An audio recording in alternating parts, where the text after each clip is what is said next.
औज़ुबिल्लाहिमिनश्शैतानिर्रजीम बिस्मिल्लाहिर्रहमानिर्रहीम। अस्सलाम वालेकुम स्टूडेंट्स, आज हम पढ़ेंगे 4 वैल्यूज़ को सॉल्व करना फैक्टराइजेशन के लिए 1 2 3 एंड 4। इससे पहले हम 4 वैल्यूज़ को सॉल्व कर चुके हैं, आपको याद है वो हमने 4.2 में ही किए थे क्वेश्चन। मैं एक दफ़ा सिर्फ आप कंफ्यूज ना हो इसलिए आपको रिवाइज़ करवा देती हूँ कि उनमें क्या होता था, उसमें हम क्या करते थे 4.1 में। तो जैसे ये देखें, ये क्वेश्चन था, ये था 4 वैल्यूज़ 1 2 3 एंड 4। हमने बात की थी अगर स्क्वेयर्स बनते हो 3 वैल्यूज़ के तो फिर हम 3 वैल्यूज़ 3 और 1 की 1 रूल फॉलो कर 3 1 रूल ये है कि 3 वैल्यूज़ को इकट्ठा कर देना और एक वैल्यू को हमने अकेला कर देना है। 4 वैल्यूज़ के ऊपर ये लगता था जब हमारे पास 3 वैल्यूज़ का स्क्वेयर होता था, फिर हम ये वाला प्रोसीजर फॉलो करते थे। आप ये प्रीवियस लेक्चर में वीडियो देख लीजिएगा कि इन क्वेश्चंस को हमने कैसे सॉल्व करना है। तो बस पहचान आपको होनी चाहिए कि अगर 4 वैल्यूज़ हों और स्क्वेयर्स बनते हों उनके ऊपर 3 वैल्यूज़ के, तो फिर हमने 3 1 के रूल से सॉल्व करना है। अब आज हम पढ़ रहे हैं इस एक्सरसाइज के अंदर, अगर आपके पास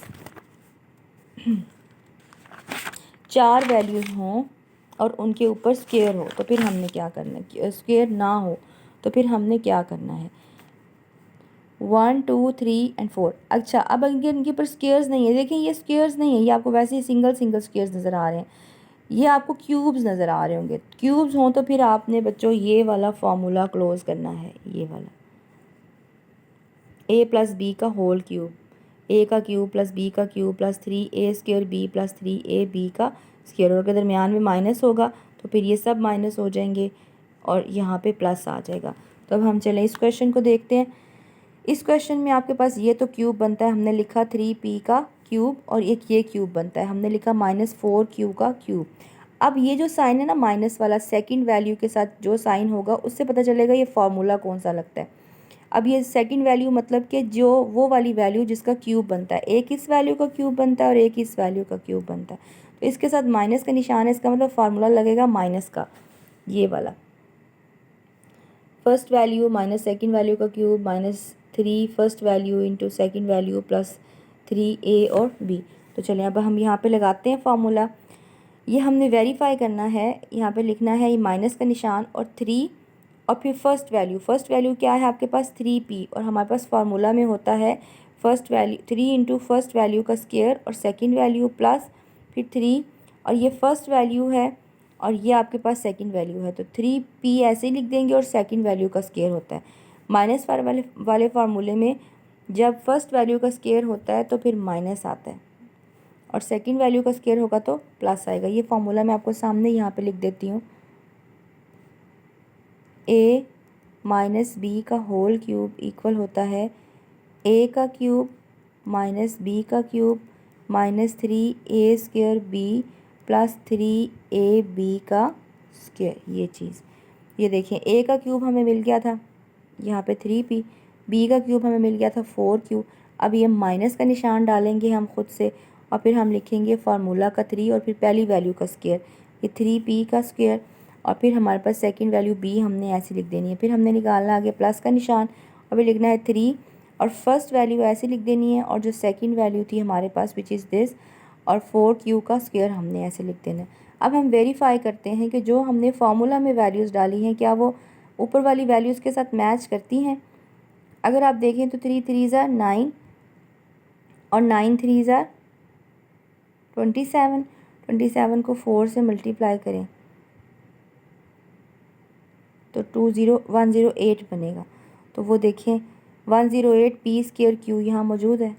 और फिर हमारे पास दूसरे वाली टर्म आ जाती है प्लस 3ab का स्क्वायर। तो हम लिखेंगे फार्मूला प्लस लिखेंगे फार्मूला का 3 लिखेंगे, फर्स्ट वैल्यू ऐसे लिख देंगे और सेकंड वैल्यू का स्क्वायर विच इज़ 4q का स्क्वायर। अब इसको वेरीफाई करते हैं, 3 3 ज़ा 9 और 4 4 ज़ा 16, 16 मल्टीप्लाई बाई 9 144। आप करके देख लीजिएगा, और पी क्यू का स्क्वायर। अब ये सारा वेरीफाई हो गया, इसका मतलब कि ये फार्मूला क्लोज हो सकता है किसका, ये first value minus second value का होल क्यूब, ये आंसर आ गया। अब यहाँ पे नेक्स्ट क्वेश्चन है 1 2 3 एंड 4 वैल्यूज़ हैं। 4 वैल्यूज़ में से 2 का क्यूब बनता है, तो इसका मतलब कि ये क्यूब वाले मेथड से सॉल्व होगा, 3 और 1 वाले रूल से नहीं होगा जो हमने 4.1 में पढ़ा था। अब हम यहाँ पे फर्स्ट वैल्यू यानी कि 2p का क्यूब लिख देंगे और यहाँ पे q का क्यूब लिख देंगे। फिर हमारे पास फार्मूला में +3 फार्मूला वाला फर्स्ट वैल्यू का स्क्वायर साथ में q +3 first value into second value का स्क्वायर। और फिर जब ये हमारे पास वेरीफाई हो गया, आप चेक कर लें, 2 2 4 और 4 3 12 p स्क्वायर q आ गया। यहाँ पे 3 2 6 p q का स्क्वायर, देखें ये पड़ा हुआ है। इसका मतलब अब आपके पास आ जाएगा first value plus second value का होल क्यूब, 2p + q का होल क्यूब। और ये आपके पास इस क्वेश्चन का आंसर आ गया। उसके बाद हम करेंगे क्वेश्चन नंबर 11 और क्वेश्चन नंबर 12। यहाँ पे देखें 1 2 3 एंड 4 इनमें से कौन सी दो वैल्यूज़ का क्यूब बनता है, इसका और इसका। दरमियान में क्या है, सेकंड वैल्यू का जिसका क्यूब बनता है उसके उससे पहले माइनस है, तो इसका मतलब ये माइनस का फॉर्मूला। तो अब हम लिखते हैं इसको 5x का क्यूब माइनस y का क्यूब। अब फार्मूला वेरीफाई करेंगे, माइनस वाले फार्मूले में पहले माइनस आता है, फिर 3 आता है और फिर फर्स्ट वैल्यू का स्क्वायर। तो ये देखिए 5x का स्क्वायर साथ में सेकंड वैल्यू लगा दी। फिर फार्मूला का प्लस आता है, फार्मूला का 3 आता है और फिर फर्स्ट वैल्यू ऐसे ही लिख देते हैं और सेकंड वैल्यू का स्क्वायर। तो फर्स्ट वैल्यू ऐसे ही लिख दी और सेकंड वैल्यू का स्क्वायर। अब इसको देखें, वेरीफाई करते हैं। 5 5 ज़ा 25, 25 को 3 से मल्टीप्लाई करेंगे तो 75x² y, ये वेरीफाई हो गया। और यहाँ पे 5 3 ज़ा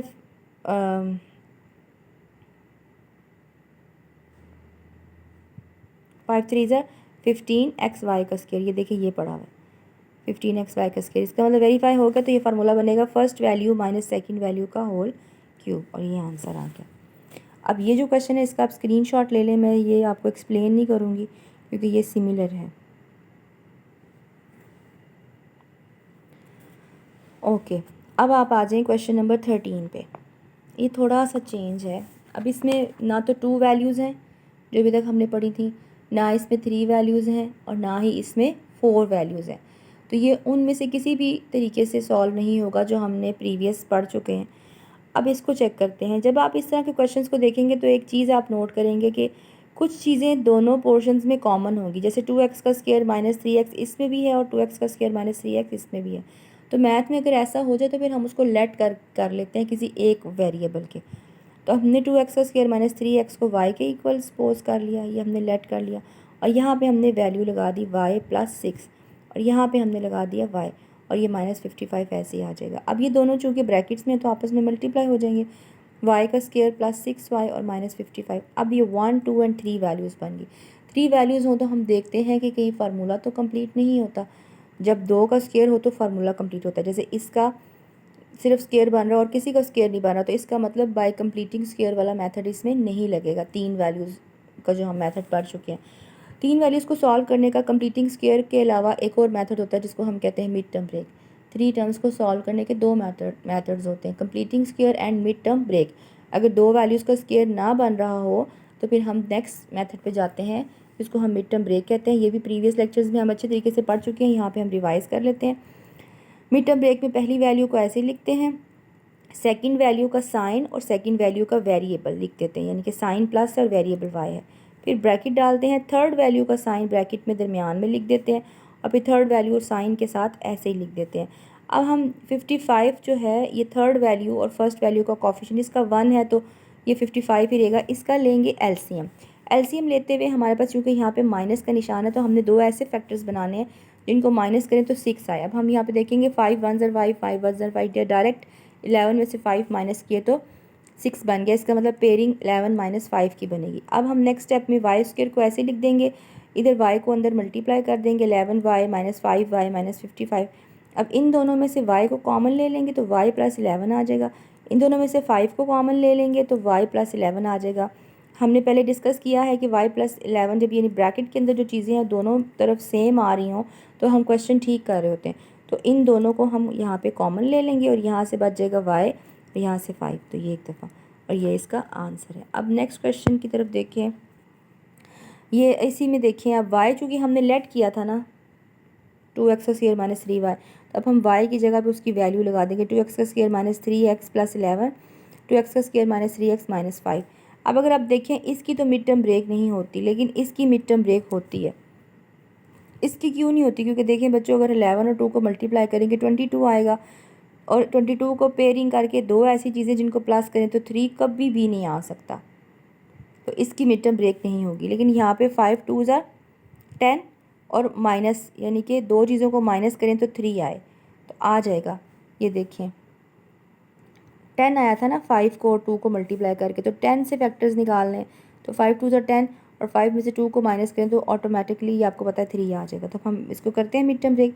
फर्स्ट वैल्यू को ऐसे लिख दिया, सेकंड वैल्यू का साइन और उसका वेरिएबल यहाँ लिख दिया, ब्रैकेट लगाई, थर्ड वैल्यू का साइन यहाँ दरमियान में लिखा ब्रैकेट के, क्योंकि हमने यही वाला फंक्शन परफॉर्म करना होता है फैक्टर्स पे और फिर उसको इसके साथ मैच करना होता है जो सेकंड वैल्यू होती है। -5 को ऐसे लिख दिया।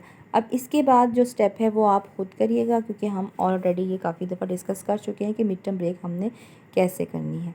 यहाँ पे ये मैंने मल्टीप्लाई कर दिया 5x और ये माइनस माइनस जो है ये सॉरी यहाँ पे 3x हो जाएगा। इसके बाद आप ये क्वेश्चन खुद कीजिएगा। अब हम देखते हैं क्वेश्चन नंबर 14। इसमें y का square plus 2y minus 3y का स्क्वायर प्लस 2y प्लस 11। आप देख रहे हैं ये y का स्क्वायर प्लस 2y दोनों में कॉमन है, तो उसको हम लेट कर लेंगे x के इक्वल, और फिर क्वेश्चन में इसकी जगह पे x लगा देंगे -3 और इसकी जगह पे भी x लगा देंगे +11 + 48। अब हमने इन दोनों को मल्टीप्लाई करना है आपस में।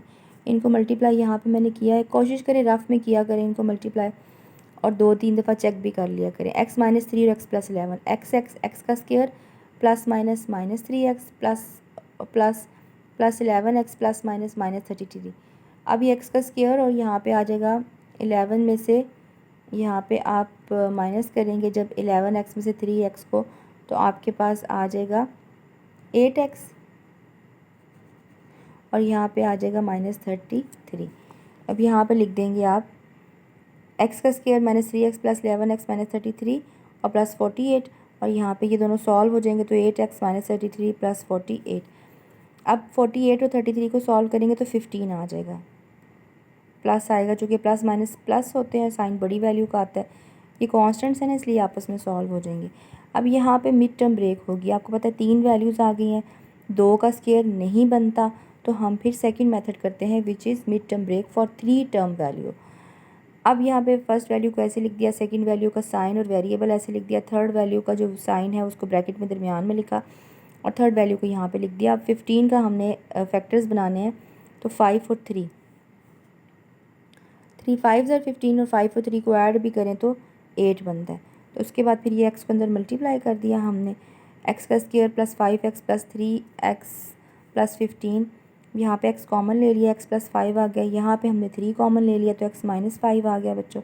उसके बाद फिर x प्लस 5 को और x माइनस प्लस 3 को हमने एक साथ लिख लिया, यहाँ पे प्लस है। अब यहाँ पे x की जो हमने लेट किया था वो लिख दिया, वाई स्क्वायर प्लस 2y, ये देखिए Y square plus 2y plus 5 और यहाँ पे भी Y square plus 2y plus 3। यहाँ तक ये इसका आंसर है। आप इस क्वेश्चन का ऐसे स्क्रीनशॉट ले लें अगर आप लेना चाहते हैं, लेकिन क्वेश्चन समझने के बाद आप लोग खुद ट्राई करें तो ये आपको अच्छे तरीके से तैयार हो जाएगा। नेक्स्ट हम करते हैं question number 15 which is this y -1 y-3 और y-4 प्लस 2। अब आपके पास ये 4 वैल्यूज़ हैं, कॉमन तो कुछ नहीं आ रहा, तो आपने कोशिश करनी है कि 2-2 की पेयरिंग करनी है। पेयरिंग कैसे करनी है कि जो कांस्टेंट्स हैं ना उनको सॉल्व करके सेम आंसर आए। जैसे अगर यहाँ पे y के साथ कांस्टेंट 0 है और यहाँ पे इस y के साथ कांस्टेंट -4 है, तो -4 प्लस 0 -4 के इक्वल आता है और -1 और -3 मिलके -4, देखें ये इक्वल आ गया। इसका मतलब y को और y-4 को इकट्ठा लिखना है और y-1 और y-3 को इकट्ठा लिखना है। इन दोनों को आपस में मल्टीप्लाई कर देना है, फिर इन दोनों को मल्टीप्लाई करना है, तो y का स्क्वायर -4y हो गया। इन दोनों को मल्टीप्लाई करके बेस्ट होता है कि जब आप यहाँ पे इनकी पेयरिंग कर लें तो फिर उसके बाद आप ब्रैकेट डाल दें तो पता चल जाएगा ये दोनों सेम वैल्यू। उसके बाद इन दोनों को मल्टीप्लाई करें, इन दोनों को मल्टीप्लाई करेंगे, देखिए y-4 y-3, y का स्क्वायर -4y -3y और माइनस माइनस प्लस 4 3 12। अब यहाँ पे y का स्क्वायर -7y और प्लस 12 आ जाएगा और हमने यहाँ पे वो लिख दिया।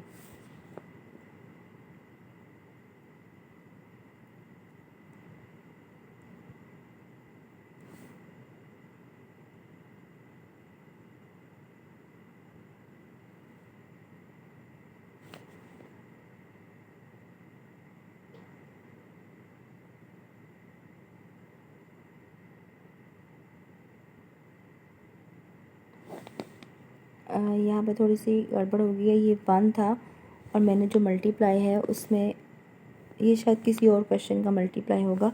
बहरहाल ये मैं क्रॉस कर रही हूँ, ये इसमें इंक्लूडेड नहीं है बच्चों। ये वाला मल्टीप्लाई है ये दोनों का, ये आप यहाँ पे मैं दोबारा से कर देती हूँ, y-1 और y-3, y का square plus minus -1 plus minus -3y और माइनस माइनस प्लस 3 1 ज़ा 3। ये आपके पास आ जाएगा y का स्क्वायर, ये -1y और -3y मिल के बन जाएंगे -4y + 3। तो ये इनको मल्टीप्लाई करके आता है और वो हमने यहाँ पे लिख दिया y का स्क्वायर -4y + 3। इस तरीके से भी कर सकते हैं, लिख सकते हैं आप अगर आपको डायरेक्ट मल्टीप्लाई आती है तो। अदरवाइज़ अगर नहीं आती तो इन दोनों को यहाँ पे इस मेथड से आप मल्टीप्लाई कर लें और फिर वो यहाँ पे लिख दें। अब ये +2 साथ में ऐसे आ जाएगा। फिर आप देखिए y² - 4y जो है वो दोनों में कॉमन आ रहा है, इसमें भी और इसमें भी, वो x के इक्वल सपोज कर लिया और फिर आपने यहाँ पे x लगा दिया और यहाँ पे x + 3 लगा दिया और +2। अब इन दोनों को मल्टीप्लाई करेंगे, x का स्क्वायर प्लस 3x + 2 आ जाएगा, x का स्क्वायर, x इससे मल्टीप्लाई होगा x का स्क्वायर और x 3 से मल्टीप्लाई होगा 3x और +2 आ जाएगा। अब ये देखें फिर 3 वैल्यू है, 2 का स्क्वायर तो बनता नहीं, तो मिड टर्म ब्रेक करेंगे। पहली वैल्यू को ऐसे लिख दिया, सेकंड वैल्यू का साइन और वेरिएबल लिख दिया, ब्रैकेट डाल के थर्ड वैल्यू का साइन लिख दिया, थर्ड वैल्यू ऐसे लिख दिया। अब 2 बन रहा है जी आपके पास, जिससे अपने फैक्टर्स निकालने हैं। 2 चीज़ें 2 से आपने 2 चीज़ें निकालनी है जिनको प्लस करें तो 3 है, तो हमें पता है 2 और 1। उसके बाद ये यहाँ पे हमने कॉमन लिया, मल्टीप्लाई किया x को अंदर। नेक्स्ट टाइम में फर्स्ट 2 में से कॉमन लिया, फिर इन दोनों में से तो कुछ कॉमन नहीं आता तो फिर 1 कॉमन आता है, x + 2 आ गया। अब x + 2 इधर भी आ रहा है इधर भी आ रहा है, हम क्वेश्चन ठीक कर रहे हैं, x + 2 और x + 1। और उसके बाद आपने x की वैल्यू लगानी है जो हमने यहाँ पे लेट की थी, which was y² - 4y, y² - 4y + 2, y² - 4y + 1। अब ये मैं यहाँ पे इस तरह से रख रही हूँ, आप इस क्वेश्चन नंबर 15 का स्क्रीनशॉट ले लें। ये स्टेप यहाँ पे नहीं है, इसको कटिंग कर दीजिएगा।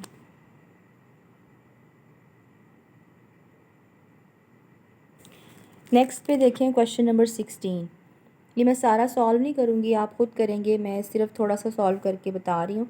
k + 2, k - 3, k + 5 और k + 10। अब इसमें से कॉन्स्टेंट्स को आपने देखना है कि कौन से आपस में पेयर बनेंगे।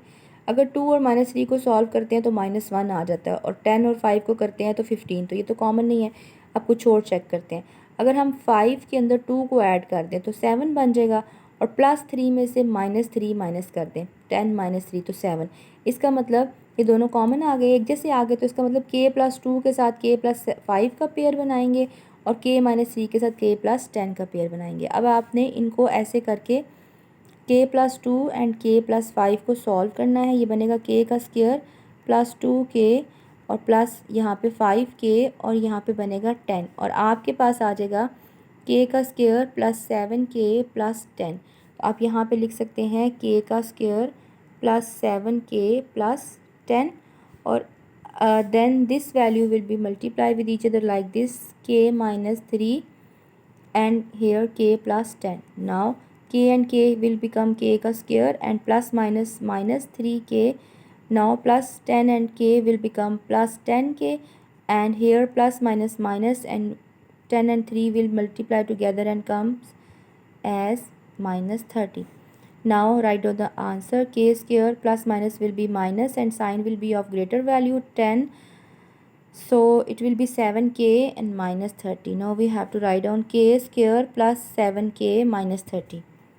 K square plus 7k minus 30 and plus 375. Now k square plus 7k can assume as y, and आप यहाँ पे y पुट कर देंगे, y plus 10 and here y minus 30 plus 375। उसके बाद आप ये क्वेश्चन को आपस में मल्टीप्लाई करेंगे, अगेन इन दोनों को वैल्यूज़ बनाएंगे, सॉल्व करेंगे, मिड टर्म ब्रेक करेंगे, फिर अगेन से रिप्लेस जो किया था, ये लेट किया था, उसको पुट करेंगे तो ये आंसर आएगा। तो इसके बाद आप लोग ये क्वेश्चन खुद करें और देखें कि इसका आंसर क्या आता है। ओके, अल्लाह हाफिज़।